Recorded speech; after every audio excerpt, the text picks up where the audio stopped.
Yi Feng sat up from the bamboo mat. The setting sun shines through the window, sprinkled on his delicate and proud face. He opened the ancient book on the table. Carefully blew the dust off the book. I read it with fascination. This ancient book was left by Yi Feng's grandfather Yimatsi. He is a famous master from all over the country. He is proficient in fortune-telling, and treating evil spirits. Who among the villagers lost their chickens and ducks? Yimatsi only needs to make a hexagram, to know the direction. The villagers followed the directions. It must be right. Or maybe someone's little doll was stormed. Only need a prick of Yimatsi's silver needle. Make sure the child doesn't cry or fuss. Who in the village marries, funerals, dark beams and other white and red ceremonies. Then you must ask Yimatsi to tell fortunes. Seek good luck, peace, and drive away bad luck. In the Shenlong Peak area, Yimatsi is a living god. Even the mayor has to respectfully call him Master Yi when he sees him. Yi Feng's parents passed away early when he was young. Yimatsi raised him from a child to an adult. Take him to eat hundreds of meals. Unexpectedly, when Yi Feng was in the second grade of junior high school, Yimatsi went to the provincial capital to work for someone. The day after I came back, I suddenly fell seriously ill and died. Yi Feng will never forget his grandfather's death. Before he died, Yimatsi repeatedly warned his grandson. Don't be a fortune-teller like him. Learn the secrets of heaven to avoid getting into trouble. Yi Feng didn't know anything about the art of heaven at that time. But Yimatsi's tall and powerful image was imprinted on his young mind. As we grow older, Yi Feng always felt that his grandfather's death was very strange. He really wanted to find out the real cause of Yimatsi's death. I guess it's God's will. This Qingming came back to worship the ancestors. While rummaging through Grandpa's belongings, found an iron box. The ancient book is wrapped in yellow cloth inside. Ancient book title, Qing Tian Posthumous Letter. It was compiled by Liu Bowen, the founding military advisor of the Ming dynasty. Zhuge Liang in the former dynasty, Liu Bowen in the later dynasty. This Liu Bowen has the talents of Zhuge Liang. Know about astronomy at the top, geography at the bottom, and master yin and yang feng shui. The method of Qimen Duanjia and Qihuang medicine. Finally assisted Zhu Yuanzhang to conquer the Ming dynasty. Qing Tian's suicide note records what Liu Bowen learned throughout his life. Qing Tian's suicide note records what Liu Bowen has learned throughout his life, covering everything from yin and yang, feng shui, medicine, art of war, and astronomy. Unfortunately, the suicide note in Yi Feng's hand is only the upper part, which mostly talks about yin and yang, feng shui, and methods to break evil spirits and dispel evil spirits. Yimatsi learned his skills from this book. The cover was damaged, but the thread holding the book was extremely strong. Although the handwriting in the book was dim and yellow, it could still be vaguely legible. The so-called theory of yin and yang and feng shui has been labeled as feudal superstition under the wave of modern science and technology. Most people scorn it or avoid it, and it is regarded as a heretic and a heretic. But Yi Feng didn't think so. When he was young, he saw his grandfather divination evil spirits with his own eyes, and no one disrespected him, so he believed that this should be Liu Bowen's personal method. Since getting the treasure book, Yi Feng has spent all his sleep and food, studying it over and over again, and feels more and more magical. Many feng shui techniques in the book may seem obscure and boring to others, but to Yi Feng, they are not complicated. In the past few years of college, Yi Feng felt strange every time he thought about his grandfather's death. In order to uncover the truth, Yi Feng gritted his teeth and read through the Book of Changes. The buddies in the dormitory called him Crazy Yi. Have you ever seen someone who is addicted to games? As for picking up girls, I have never seen a civil engineering major who holds a copy of the Book of Changes and reads it obsessively all day long. What else could he be if he wasn't crazy? Every time during the criticism meeting in the dormitory, Yi Feng insisted that the truth is often in the hands of a few people. The Book of Changes is the ancestor of all learning. If you learn the Book of Changes, you will know everything. In the end, the friend in the dormitory saw that he was like a stone in the latrine, smelly and hard, so he simply gave up the treatment and let him be a madman. The Book of Changes is a book of divination, all-inclusive. Yi Feng has read it hundreds of times in the past few years, laying a solid foundation in metaphysics. In addition, recalling some common yin and yang principles explained by Yi Matzi when he was a child, he has already combined the yin and yang in Qing Tian Suicide Note, Metaphysics. I read through 7 or 8. Yi Feng, you lazy boy, you have read all the books in this university into the dog's belly. You sleep in all day long. Look at the house where the man at the head of the house doesn't work hard to make money and support you. This family ruiner really owed it to you in his previous life. Auntie's gong-like voice could be heard outside the door. Whenever it was time to eat, she would go to the door and howl like this, hoping to let everyone in the village know that she had a big slacker in her family. Yi Feng is not upset, though. Auntie is a typical rural woman, with a vicious tongue but a kind heart. When Yi Matzi died, Yi Feng was only in the 2nd grade of junior high school. There were usually many people in the village who benefited from Matzi, but few were willing to take Yi Feng in. In the end, it was Uncle Lao Zhen and his wife who took him in. Over the years, they saved money on food and drink, and with some subsidies from the village committee, they managed to put Yi Feng through college without tightening their belts. Auntie originally hoped that Yi Feng would finish college, find a good job, and live peacefully as a city dweller. She would also take them to the big cities to see the world and look good in front of the villagers. She never thought that the child would return home as soon as he graduated. After moving to the village, he stayed at home all day long, reading rags and rubbish, and it was fine if he didn't look for a job. He even had to ask for 3 meals a day. Auntie was so angry that she naturally refused to spare him. She always felt that so many years of hard work were in vain. Uncle Matzi, Chunlan is incompetent. I have let down your old man's trust. My son has no future and is hanging out with people in the county town. He finally managed to win over a scholar, but he turned out to be a lazy boy. What kind of evil did I do in my previous life, ah? Seeing that Yi Feng didn't make any movement, Auntie started singing outside the door again. Before Uncle Zhen and his wife adopted Yi Feng, they already had a boy and a girl in their family. The boy's name was Li Yong, who was not much different from Yi Feng. Li Yong didn't have a good reputation in the village. It was said that he was a showman in the county town, working as a horse boy. He was more diligent when he entered the bureau than he was at home. The girl's name is Li Shui.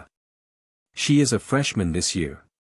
She is well-behaved and smart, but she rarely stays at home. Auntie, don't be so angry. When I make money, I will buy you a big car and live in a big villa. I will buy you a gold necklace. Let me tell you, the gold necklaces in the provincial capital are as thick as a thumb. Yi Feng opened the door and made gestures with his hands. He narrowed his eyes into a straight line and raised the corners of his mouth, revealing 2 neat rows of big white teeth. There was a hint of playfulness in his sunny smile. When my aunt saw him like this, she couldn't scold him and rolled her eyes. This brat knows how to use his words. You have said this hundreds of times since junior high school to now. Your aunt and I are still talking about it. I don't even see any silver bumps.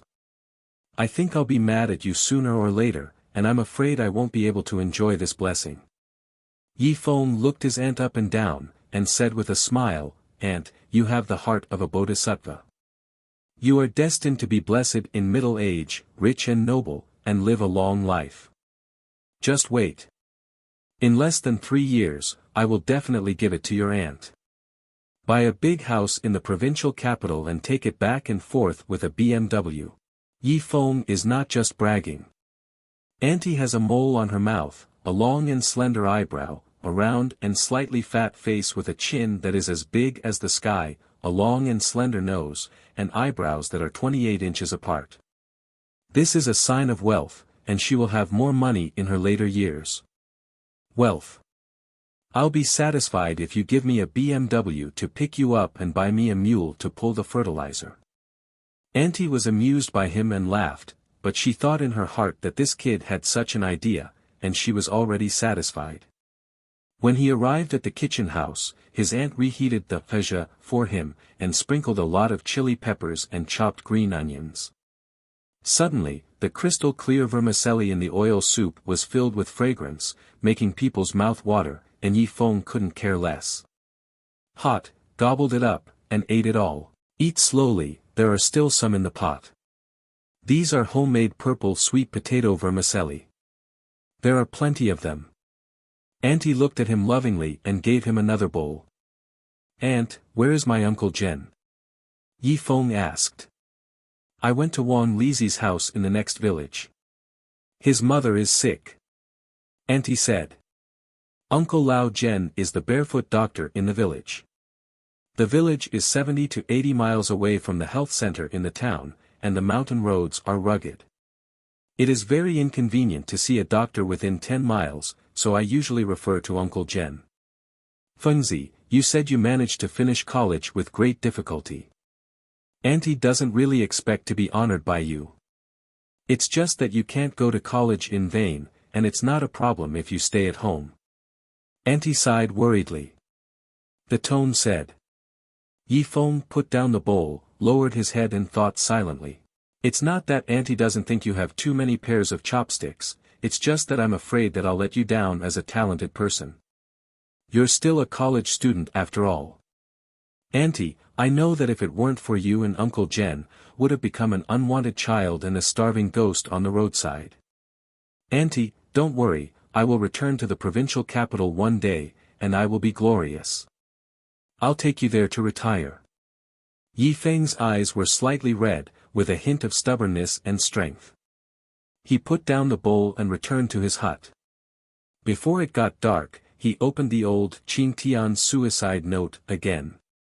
For him, the provincial capital is a city full of hope, but at the same time it is a city of sadness and humiliation.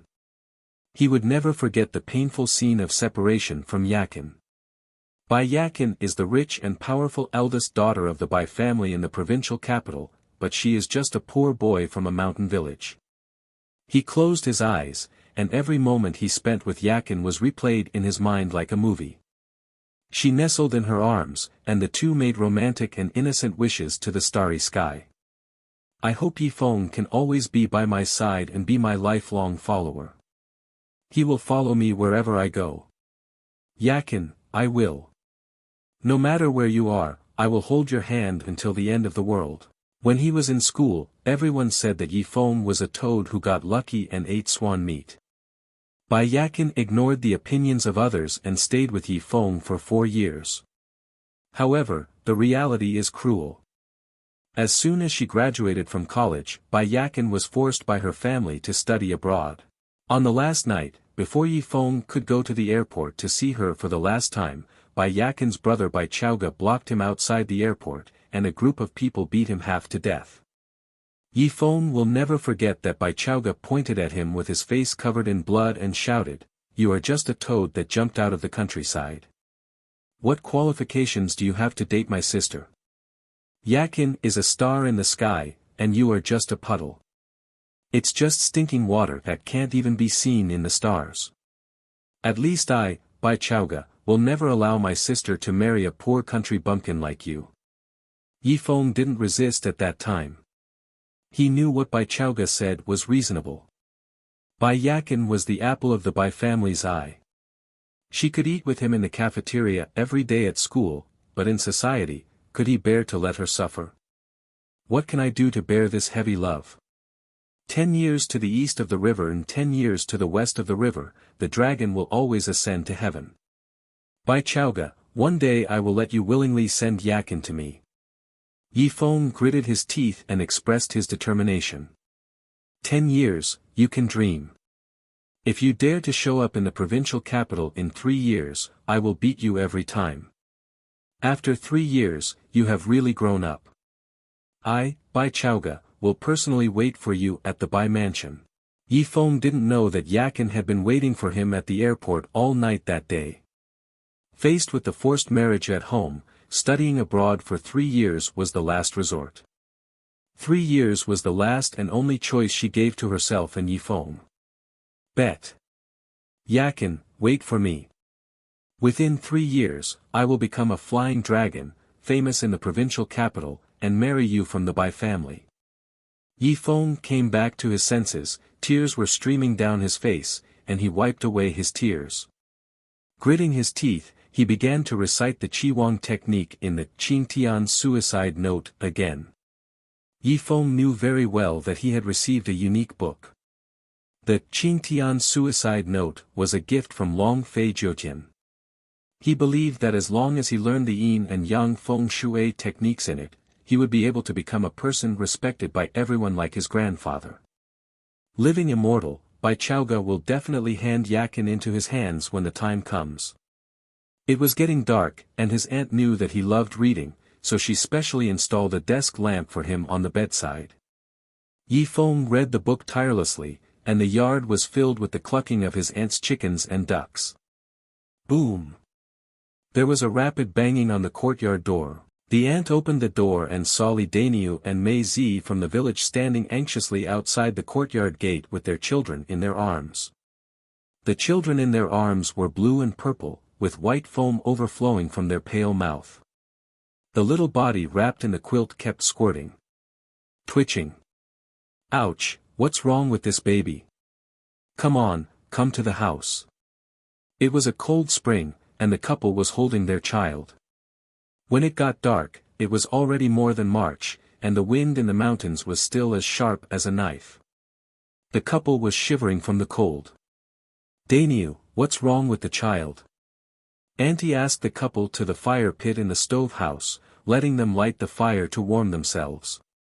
At the same time, she cut ginger slices, sprinkled some brown sugar and soaked ginger syrup, and brought them for 2 people. Aunt Chunlan, this baby was fine this morning. Today, when I came back from worshipping my ancestors, I haven't eaten any grains of rice since noon. I'm foaming at the mouth and shaking my head. I've tried all the home remedies and still can't get better, so I have to come here. Please ask Uncle Lao Jen for some side medicine. Li Daniu gulped down the ginger syrup without caring about the heat, and hurriedly said with a sigh of relief. Ouch, this is troublesome. The old guy has gone to the next village. I'm afraid he won't be able to come back for a while. Auntie looked at the poor child and said anxiously. Ahem. At this moment, the baby in his arms started crying again and retching. Daniu's wife felt sorry for her child. She knelt down with a snap and cried loudly, Auntie, our family is the only one with a bow. Please save him. If he has a lot of troubles, I don't want to live.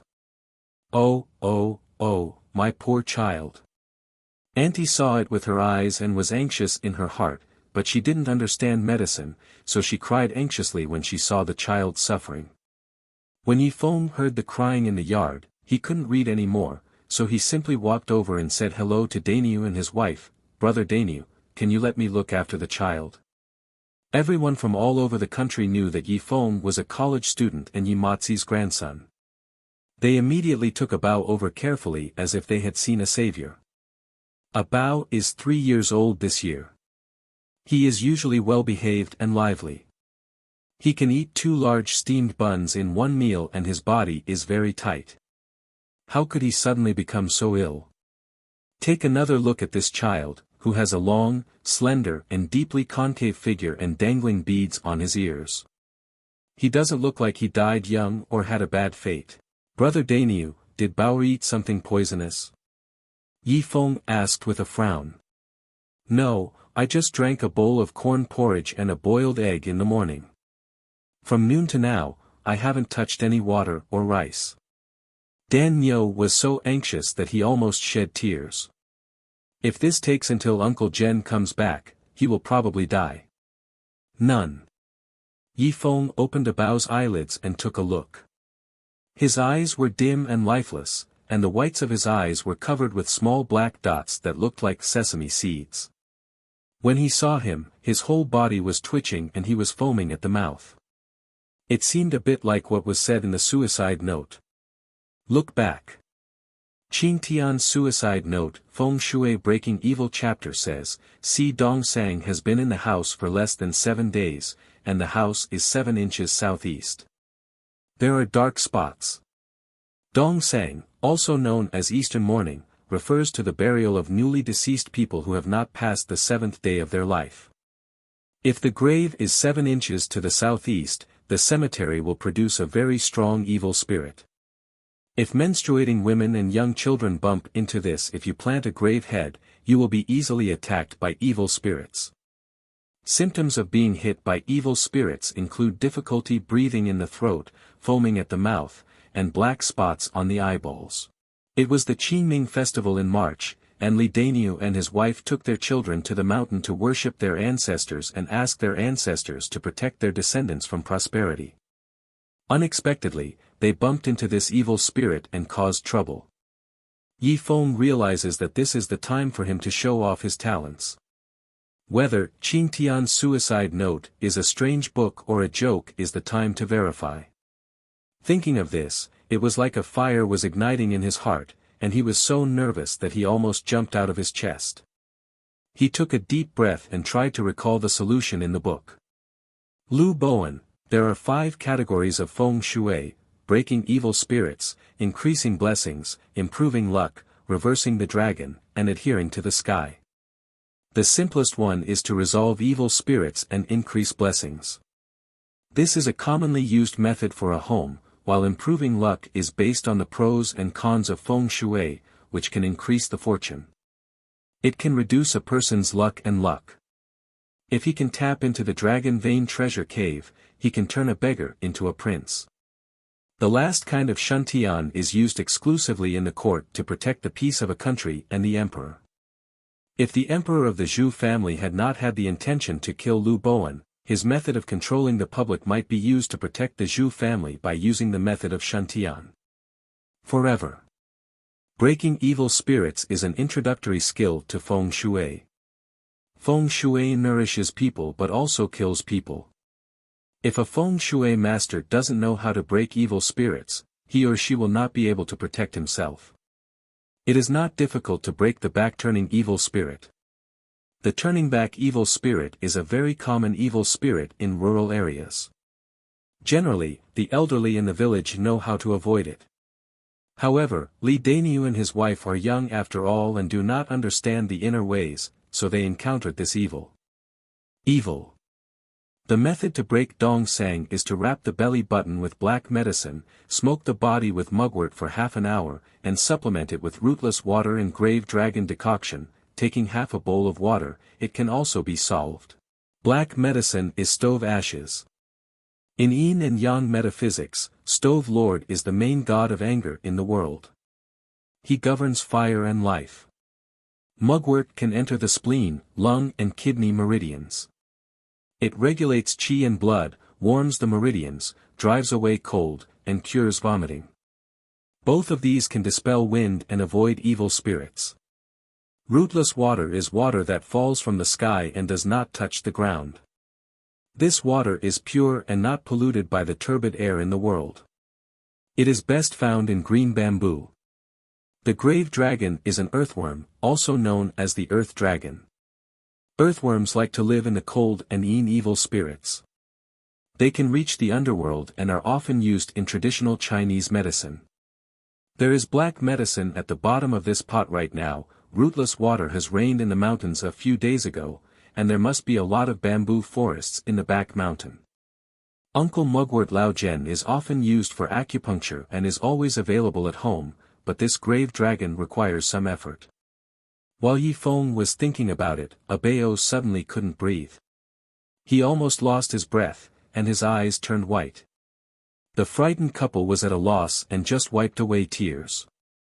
Brother Daniu, I have a way to cure Bao, but I don't know if it will work or not. Yi Feng touched the bridge of his nose and said with a guilty conscience. This was a matter of life and death. If Qing Tian's suicide note was really a nonsense book, he would have to bear the risk. But seeing the little baby suffering, he couldn't just ignore it. You are a shameless brat. You don't even know herbal medicine. How can you see a doctor? Don't talk nonsense. It was a matter of human life, so Auntie quickly stopped Yi Feng. No, let him try. I'm afraid that Bao will die before Uncle Jen comes back. Yi Feng has been in your family for so many years and is Yi Mozi's grandson. After all, he has some tricks up his sleeve. Danny's wife seemed to have seen a savior. She grabbed Yi Feng's clothes and wouldn't let go. Auntie saw Yi Feng looking eager to give it a try, and thought it was always a good idea to give it a try, as she couldn't let the baby die. Brother Yi Feng, I and my whole family kowtow to you. Seeing that Yi Feng seemed to be almost certain, Daniel placed all his hopes on him. Yi Feng quickly pulled up Daniel, brother Daniel, put Bauer on the bed and take off his clothes.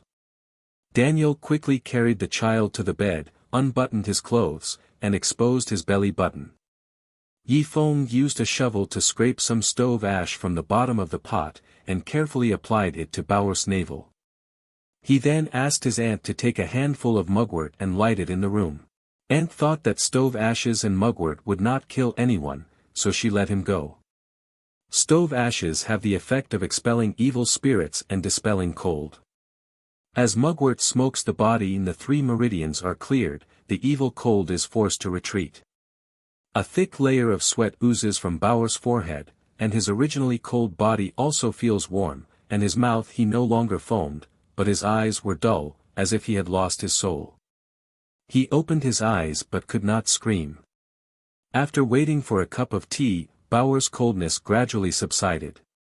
Li Daniu, his wife and his aunt saw this with great surprise. The happiest person was naturally Yi Feng. He had been on tenterhooks during the whole process. Mugwort naturally could not kill people. He was worried that the Qingtian suicide notes he had painstakingly studied did not have any effect and was fake.